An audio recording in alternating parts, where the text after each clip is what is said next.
হাম ও হামের উপসর্গ নিয়ে আজও 4 জনের মৃত্যু হয়েছে। এর মধ্যে ময়মনসিংহ মেডিকেল কলেজ হাসপাতালে এক শিশুর মৃত্যু হয়েছে। এ নিয়ে হাসপাতালটিতে 27 শিশুর মৃত্যু হলো।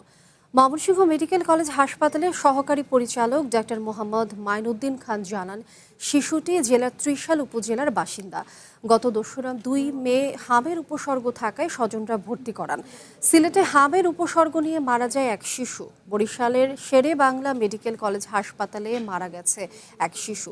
এছাড়া গোপালগঞ্জে হামের উপসর্গ নিয়ে 30 বছর বয়সী এক নারীর মৃত্যু হয়েছে। হাম পরিস্থিতি নিয়ে আরও জানাতে রাজধানীর ডিএনসিসি হাসপাতাল থেকে যুক্ত হচ্ছেন স্যাম চৌধুরী।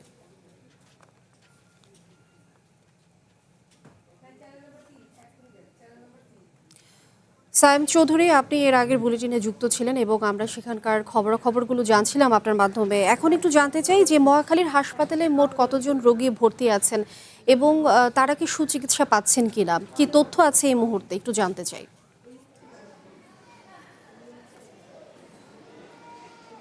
লিনিয়া, আমরা সকাল থেকেই আছি রাজধানীর মহাখালীর যে ডিএনসিসি হসপিটাল সেখানে, এবং এখানটায় আমরা কথা বলে জানতে পেরেছি যে 450-র ওপরে অধিক 450-র অধিক হামে আক্রান্ত শিশু এখানটায় ভর্তি রয়েছে এবং প্রতিনিয়তই ডাক্তারদের চিকিৎসায় আসলে রিলিজ দেওয়া হচ্ছে। তবে এই পরিমাণটি আসলে তারা সামাল দিতে পারছেন না, কারণ রিলিজ দেওয়ার সাথে সাথেই এখানটায় আসলে সেই সমপরিমাণ রোগী আসলে এখানটায় ভর্তিও হচ্ছেন, যার কারণে কিছুটা চিকিৎসা দিতেও হিমশিম খেতে হচ্ছে। মূলত হাসপাতালটির যেই পুরো বিল্ডিং, এই পুরো ভবনটিতেই আসলে হামের জন্যই হামের রোগীদের চিকিৎসা দেওয়া হচ্ছে এই হাসপাতালটিতে।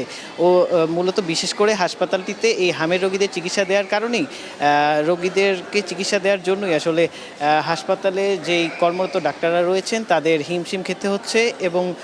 এবং এখানটায় তারা যেটি বলছেন যে তাদের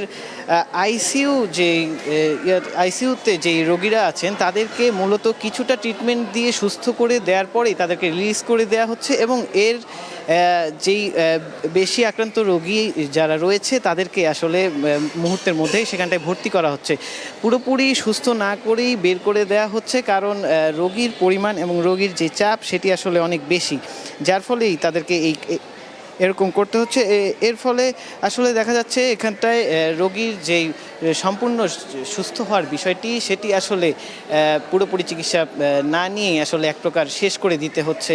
আমার কাছে এই পর্যন্তই ছিল ডিএনসিসি হাসপাতাল থেকে লিনিয়া। স্যাম চৌধুরী, অনেক ধন্যবাদ যুক্ত হবার জন্য।